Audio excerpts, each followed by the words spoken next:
Hey there Guardians, welcome back to the channel. Today we're looking at a build that is one of my all-time favourites, but I've been sat on it for a while as only 1 in 3 Guardians have the weapon that this is built around. However, thanks to Pantheon, in the next few weeks, the number of players that have this is going to skyrocket. So before we get started, I just want to be clear that this build does not use any seasonal artifact mods whatsoever, so it is going to be as powerful in final shape as it is today, barring any Bungie interventions, i.e. nerfs. So the weapon that I'm talking about is the Collective Obligation exotic pulse rifle from the Vow of the Disciple raid. And I think a lot of people have slept on just how good this pulse rifle actually is, and if you build into it, it devastates everything in PvE. So Collective Obligation is a Void Adaptive Frame Pulse, and it has the exotic perk Void Leech. And what this means is if we score hits against an enemy that's affected by a Void debuff, it will leech that debuff into the weapon. We can then activate an alternate fire mode by holding down reload, and we then apply any debuffs that we've leeched.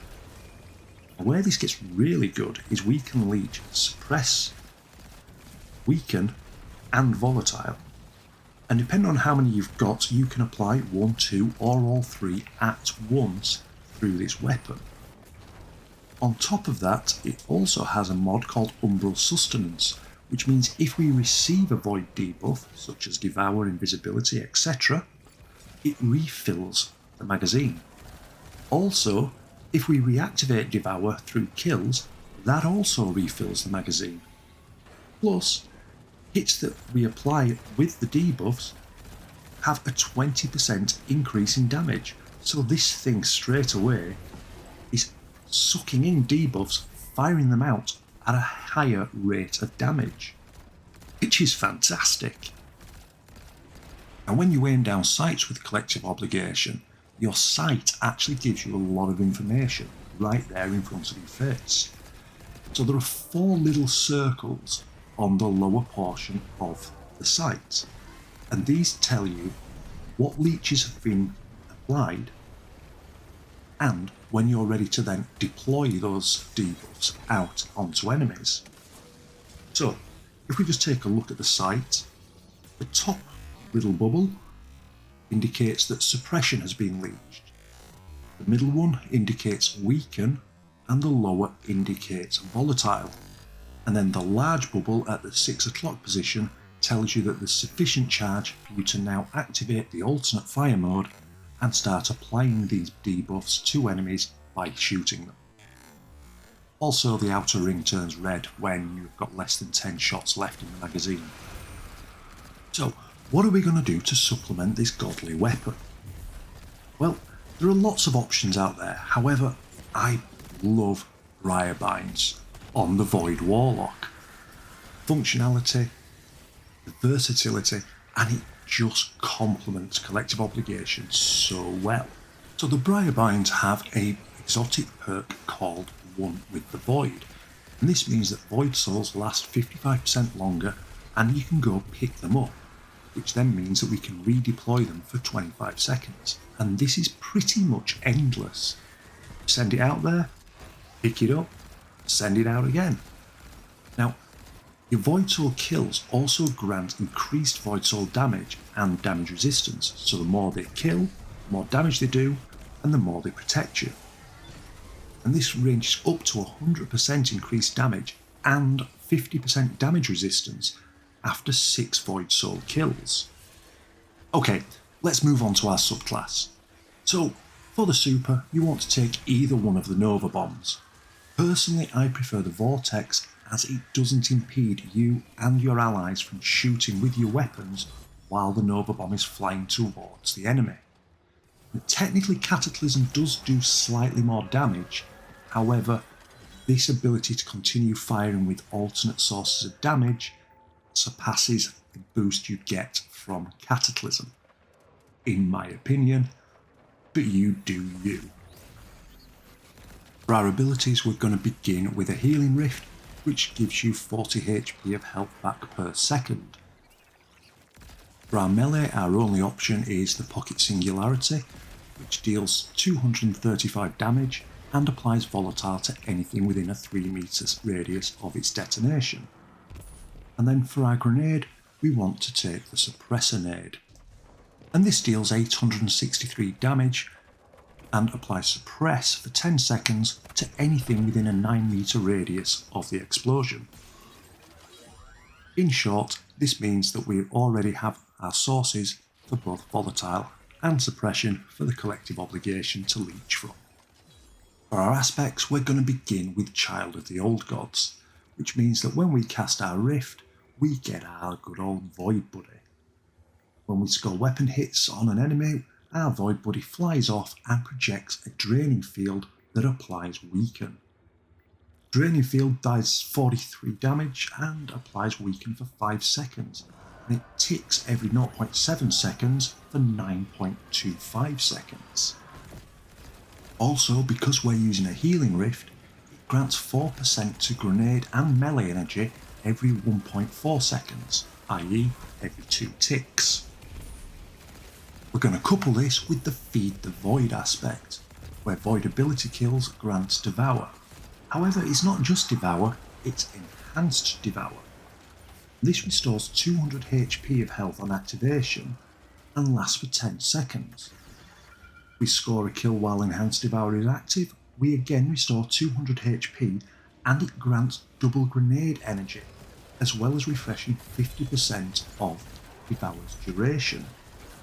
The amount of grenade energy we gain on a kill is based on the combatant tier and is shown on screen now. So, moving on to our fragments, we're going to begin with Echo of Starvation, where if we pick up a Orb of Power or a Void Breach, we will be granted Devour, and because obviously we're using Feed the Void, that is Enhanced Devour. Next we're going to take Echo of Domineering, where suppressing an enemy will give us plus 30 mobility, a slight boost to our movement speed, and that lasts for 10 seconds. It also reloads our readied weapon and will spawn a Void Breach. Both last for 10 seconds and this also serves as its cooldown timer. Next up, Echo of Instability. This means that grenade kills will grant volatile rounds for 11 seconds, and volatile rounds make any hit with a void weapon apply volatile. So, get a kill with the grenade and follow it up with shots from Collective Obligation. We apply volatile and we also leech volatile. And then for our final fragment, we're going to take Echo of Expulsion, where void ability kills cause enemies to explode.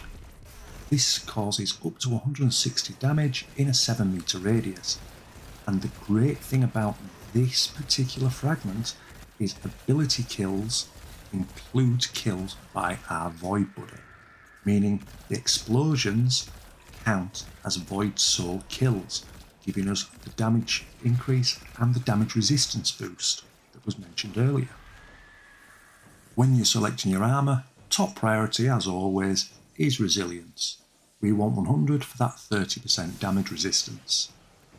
Joint second priority, however, is a toss-up between Discipline and Recovery. Get these as high as possible. If you can get triple 100s, fantastic. However, you do not want either of these lower than 80. And then it's a joint fourth priority, and yes, I do mean fourth, because if you have joint seconds, there isn't a third. The joint fourth priority is Intellect and Strength. Again, nothing to really choose between these two, try to get them both over 50. And Mobility, absolutely no priority, because you're a Warlock and not a Hunter. Moving on to mods, we're going to begin as always on the helmet, and we're going to take Double Harmonic Siphon. Harmonic Siphon means if we get multi-kills with a weapon that matches our subclass elements within 3.5 seconds of each other, we'll spawn an Orb of Power.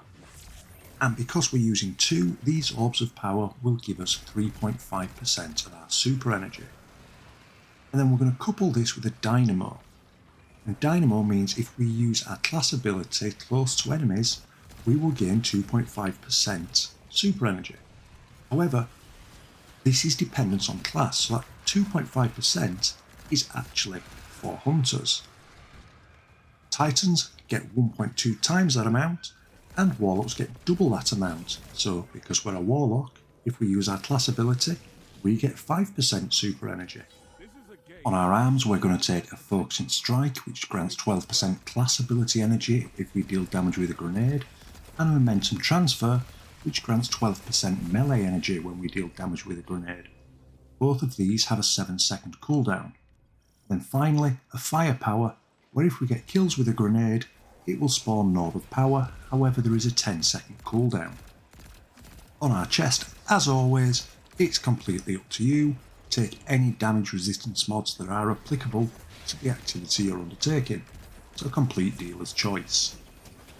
On our legs, we're going to begin with a Better Already, where when we pick up an Orb of Power, it immediately begins health regeneration.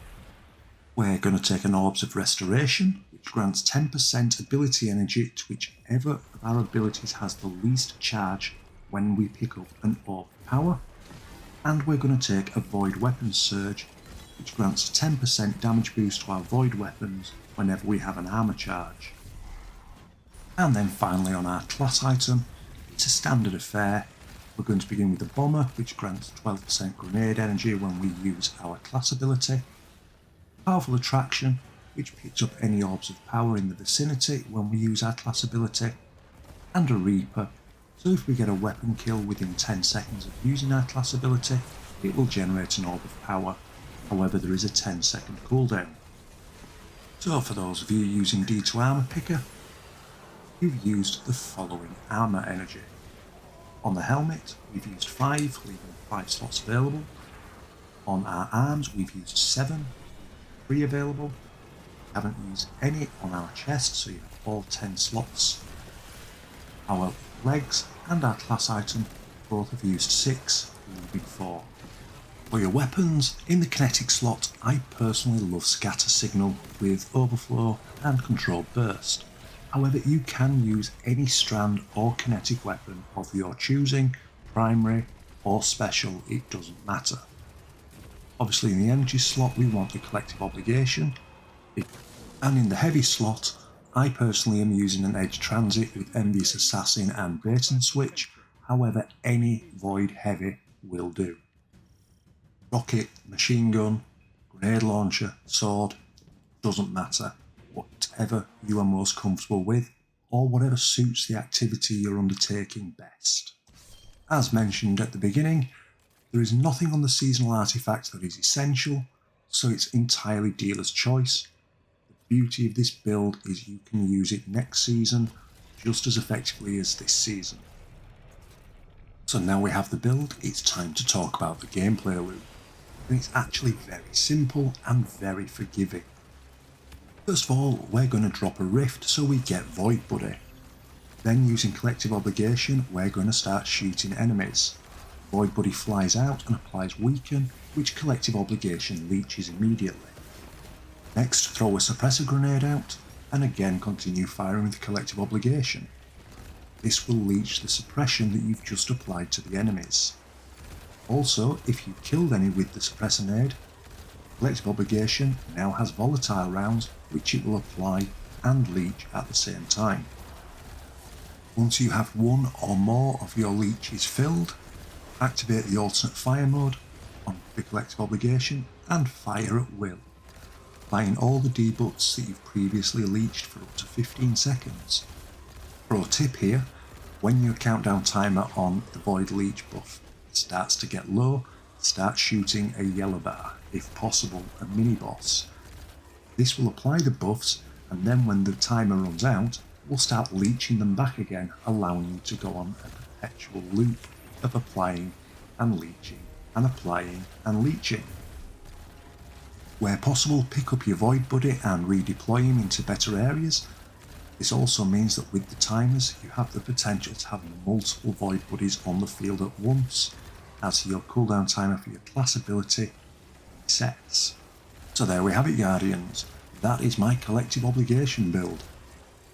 So when the collective obligation becomes a selectable exotic from Pantheon, I really strongly recommend you get in there and get yourself one. It is fantastic.